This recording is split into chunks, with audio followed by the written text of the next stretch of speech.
जय श्री महाकाल हरिहर।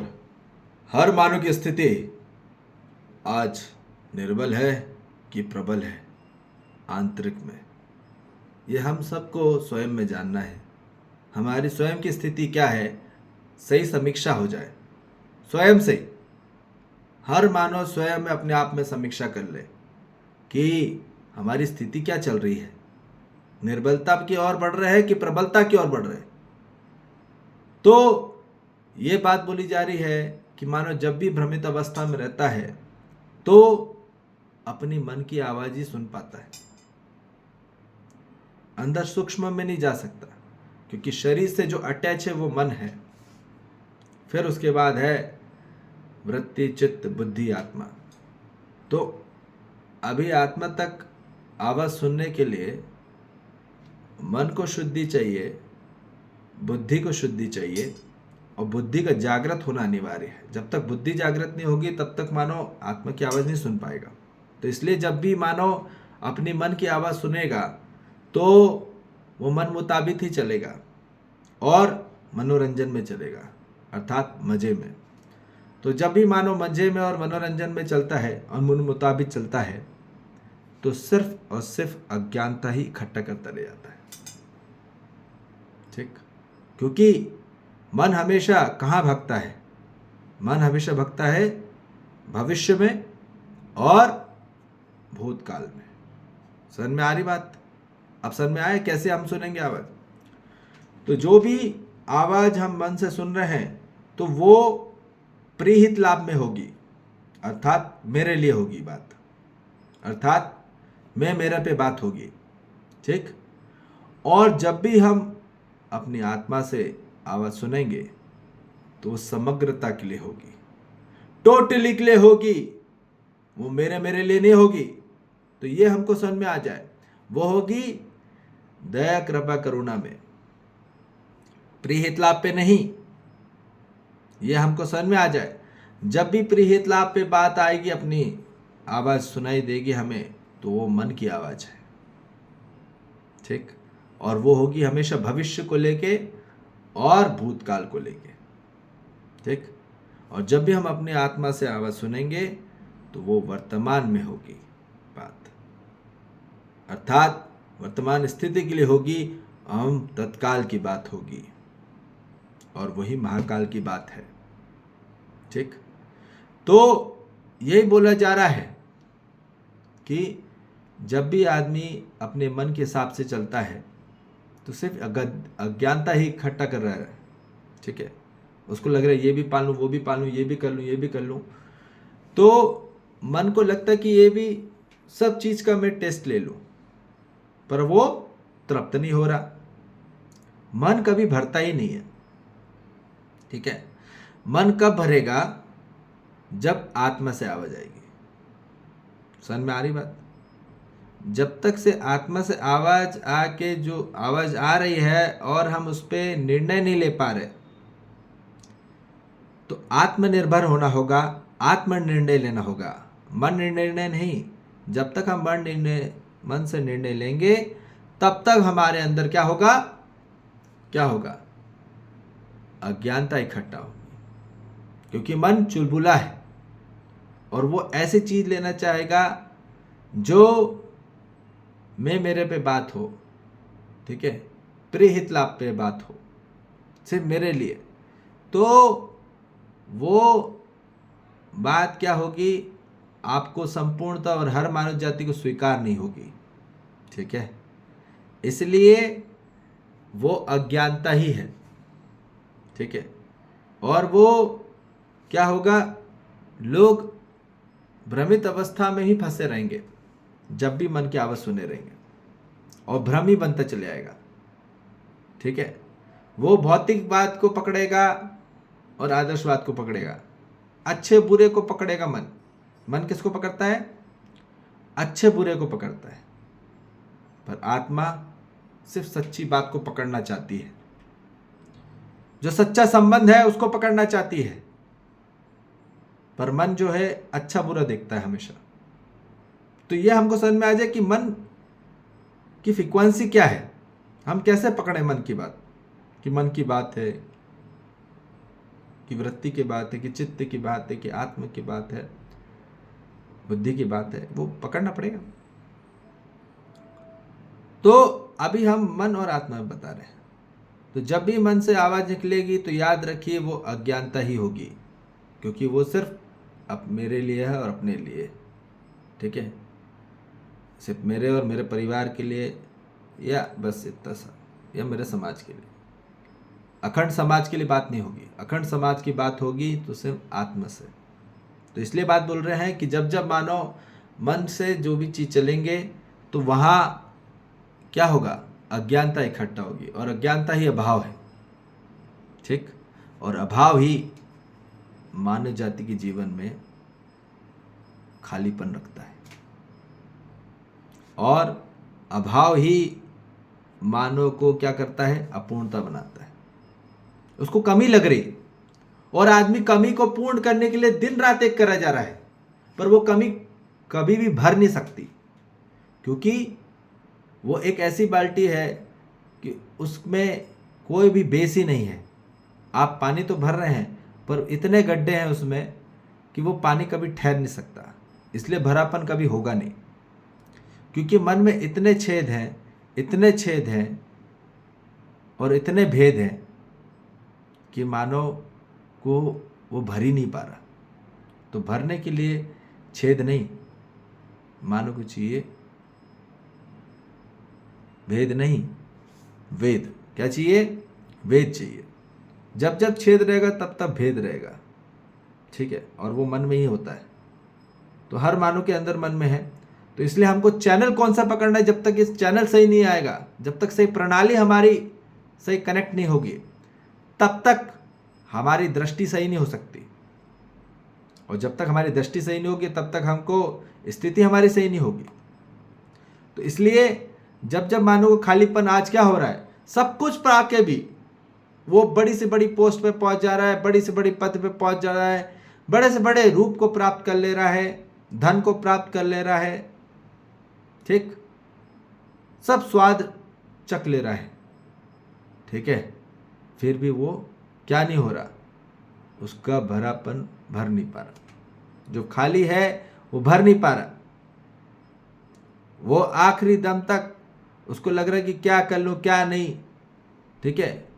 तो ये बोला जा रहा है कि जो भी आज तक हुए हैं, बड़े से बड़े योद्धा, बड़े से बड़े राजा महाराजा जो भी हुए, वो अतृप्त के अतृप्त रह गए। सब कुछ पा के भी कुछ नहीं पा पाए उन लोग दुखी के दुखी और पीड़ित के पीड़ित रह गए। तो ये बोला जा रहा है उसके लिए मत भागो। सबसे पहले हर मानव जाति को अपने आप को तृप्ति कराना है, क्योंकि आप तृप्त नहीं होगे तब तक आप दूसरों को भी तृप्त नहीं कर सकते। ये बात निश्चित है। आप यदि अतृप्त रहोगे तो दूसरे को तृप्त बिल्कुल भी नहीं कर सकते। अब आप कितना भी खिलाते पिलाते रहो, घुमाते फिराते रहो, या बड़े से बड़ा गिफ्ट ला के देते रहो, वो मानो कभी भी सुखी नहीं हो सकता अपने परिवार का, समाज का। ये बात निश्चित है, तो ये बात समझ लो। तो कितना भी कर करके आप दे दोगे, वो सुखी नहीं, खुश नहीं हो पाएगा, क्योंकि उसको चाहिए वो नहीं जो आप सोच रहे हो मन मुताबिक। हर मानव को अपनी आत्मा से डील होना ही चाहिए। उसको मूल्य तत्व चाहिए, उसको वास्तविक स्थापित मूल्य चाहिए, जिससे कि उसके जीवन में तृप्ति हो सके। तो क्या हो रहा है कि जब जब मानव अतृप्त रह जा रहा है भ्रमित अवस्था में, अतृप्त है कि क्या हो रहा है, जब जब अभाव है पूरी मानव जाति में, बड़े से बड़े सब पढ़े लिखे सब जितने भी हैं, ठीक है, बड़े से बड़े अमीर से अमीर लोग आज अतृप्त हैं। और अतृप्त होने का कारण सबसे बड़ा अभाव है, वो कमी है। और जब जब उनमें अभाव अतृप्ति रहेगी, वो तब तक वो चिड़चिड़ापन उनके रहेगा ही रहेगा। अब आप कितना भी गोली दवाई खा लो, घबराहट रहेगी ही रहेगी। आप कितनी भी दवाई कर लो, कितना भी मेडिटेशन कर लो, कितना भी मेडिकेशन कर लो या मेडिटेशन कर लो, मेडिटेशन या मेडिकेशन दोनों करते चले आ, कोई फर्क नहीं आने वाला। क्योंकि बाहरी तरीके से फोर्सफुली ध्यान करने से कुछ होता नहीं है। आप कितने भी कॉर्नर में चले जाओ, आइसोलेट हो जाओ कि आप अपने ध्यान कर लो, वो ध्यान होता नहीं है। क्योंकि वो अंडरस्टैंडिंग का कार्यक्रम है, और अंडरस्टैंडिंग ये कोई मेडिटेशन से नहीं आता, ठीक है। अंडरस्टैंडिंग आता है एकाग्रता से, होशपूर्वक से और जिज्ञासा से। जितनी जिज्ञासा होगी उतना अंडरस्टैंडिंग होगी। ये बात समझ लीजिए, समझ में आ रही बात। और चिड़चिड़ाहट होके घबराहट हो रही है, मानो को बेचैनी हो रही है। आज आदमी के पास पैसा आ गया, पूरा संग्रह कर रहा है अपने लिए, मैं मेरे लिए इकट्ठा कर रहा है आदमी। याद रखो, जितना आदमी संग्रह करेगा उतना ज़्यादा उसको हैमरेज होगा, ठीक है, ब्लड हैमरेज। तो ये बात बताए जा रहे हैं कि मानो सिर्फ यदि अपने लिए सिर्फ इकट्ठा करना चाहता है तो याद रख लो, वहां सिर्फ और सिर्फ क्या होगा, कॉन्स्टिपेशन होगा, कब्ज होगा। कि जो व्यक्ति कब्जा करना चाहता है कोई भी प्रॉपर्टी पे या बड़ी से बड़ी इंडस्ट्री पे या कोई भी बड़ी से बड़ी सामग्री में या समृद्धि में बाहरी जो दिखता है, तो याद रखो वो सिर्फ और सिर्फ उसको कब्ज होता चले जाएगा। समझ में आ रही बात। और यही होता है, इसलिए सबसे ज़्यादा अमीरों को सबसे ज़्यादा कब्ज है आज। क्यों है? क्योंकि वो छोड़ नहीं पाते, छोड़ने का नियम ही नहीं उनके पास, पूरे इकट्ठा करे जा रहे हैं। तो ये बोला जा रहा है कि और भयभीत में रहते हैं, ठीक है, और तुलना करते रहते हैं, और उनको पता नहीं कितना बड़ा बनना है। अंबानी भी तुलना कर रहा है कि और मेरे नीचे कोई ऊपर ना आ जाए, मेरे कोई ऊपर।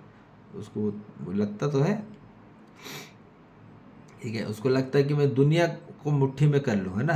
रिलायंस का क्या है मोटो, दुनिया कर लो मुट्ठी में, है ना। तो ये क्या करना चाह रहे भैया, है ना। एक मुट्ठी अपने मिट्टी तो एक मुट्ठी में नहीं भर सकते आप, दुनिया मुट्ठी में करने की बात कर रहे हो आप, हैं। पानी एक मुट्ठी में नहीं पकड़ सकते आप, हवा मुट्ठी में नहीं पकड़ सकते आप, अग्नि तत्व को मुट्ठी में नहीं पकड़ सकते, आपका हाथ ही जल जाएगा, है ना, राखी बन जाएगा। आकाश को तो भूल ही जाओ। तो आप किसको पकड़ना चाहते हो, दुनिया को, कहाँ, कौन से दुनिया को मुट्ठी में करना चाहते हो, ठीक है। तो ये बात हमको समझ में आ जाए कि जब तक आदमी मन मुताबिक चलेगा तो अज्ञानता होगी। इसलिए आत्मज्ञान की ओर आना होगा, और आत्मज्ञान ही असली प्रबलता है। अपनी आत्मा की आवाज़ सुनना होगा। हम किसकी आवाज़ सुन रहे हैं दिन रात? अब उसके लिए स्थिरता चाहिए। क्या चाहिए? ज्ञान के लिए स्थिरता चाहिए, ठीक है। वर्तमान में होना पड़ता है, और प्रगाढ़ स्थिरता होने के बाद ही तब जाके पूरी मानव जाति में क्या आती है, ज्ञान की उदय होता है आत्मा से। जब हम अपनी आत्मा की आवाज़ सुनते हैं, थोड़ा ठहरे तो सही, जब ठहराव आता है जिंदगी में तब ज्ञान आता है। वही आत्मज्ञान ही है, और आत्मज्ञान ही प्रभाव लाता है जीवन में, और आत्मज्ञान का प्रभाव ही आपके जीवन में जीवन को भरता है, और वो संपूर्ण करता है। और भरापन होके, संपूर्ण होके ही मानव संतृप्ति की ओर बढ़ता है। वो खुद तृप्त होता है और समग्र के लिए व्यवस्था करता है, तो कि हर मानव जाति कैसे तृप्त हो जाए, ठीक है। उसका पूरा निवारण, उसकी पूरी दिशा, उसकी पूरी दृष्टि, उसकी पूरी कला वो सिखाता है। तो ये हर मानव को का धर्म है ही। हर मानव को ये सीखना है, सिखाना है, हर मानव को समझना और समझाना है। यही कार्यक्रम है, इससे बड़ा कोई कार्यक्रम नहीं पूरी मानव जाति में, ठीक। तो ये बोला जा रहा है कि जब जब अपनी आत्मा की आवाज़ सुनोगे तो ही आपके जीवन में आत्मविश्वास आएगा। अब अपनी आत्मा की आवाज़ सुनोगे तभी आपके जीवन में आत्मसम्मान होगा। नहीं तो आप अपनी आत्मा की आवाज़ नहीं सुन रहे तो कोई सम्मान नहीं मिल रहा आपकी आत्मा को, तो खाक आत्मसम्मान होगा। तो दूसरे से सम्मान मांगने से, भिखारी टाइप मांगने से सम्मान नहीं मिलता। स्वयं को अपने आत्मा की आवाज़ सुनना होगा, और वो होगी ध्यान करने से नहीं, अध्ययन से, अभ्यास से और अनुभव से। तो जब जब आपको अनुभव होगा तो आत्मा से बात होगी, और वो सबके लिए बात होगी। वो दया होगी, उसमें कृपा होगी, करुणा होगी, उसमें धीरता होगी, वीरता होगी, उदारता होगी। और यही चाहिए हर मानव जाति को। जब जब अपनी आत्मा से आवाज़ सुनेगा तो समग्र के लिए बात होगी, टोटली के लिए बात होगी, और ज्ञान सबके लिए फैलेगा। वो मेरे लिए नहीं रहेगा, वो समग्र के लिए फैलेगा। तो ज्ञान होता है सबके लिए ही, ठीक है। ज्ञान छुपाने के लिए नहीं रहता। जब जब ज्ञान को रहस्यमय बनाया गया है तो वो मन से आवाज़ है, याद रखिए। समझ में आ रही बात? तो ये बोला जा रहा है कि ज्ञान कभी ठहरता ही नहीं, ठीक। ज्ञान रुक ही नहीं सकता, इसलिए कभी अपचन हो सकता, ठीक है, जागृत स्थिति में। इसलिए ये बोला जा रहा है कि हर मानव जाति प्रजाति को कहाँ आना होगा? जागृत स्थिति की ओर आना होगा, और वो भरापन होके ही, संपूर्ण होके ही वो तृप्त होगा, संतृप्त होगा। और तब हर मानव जाति में स्वयं में क्या होता है?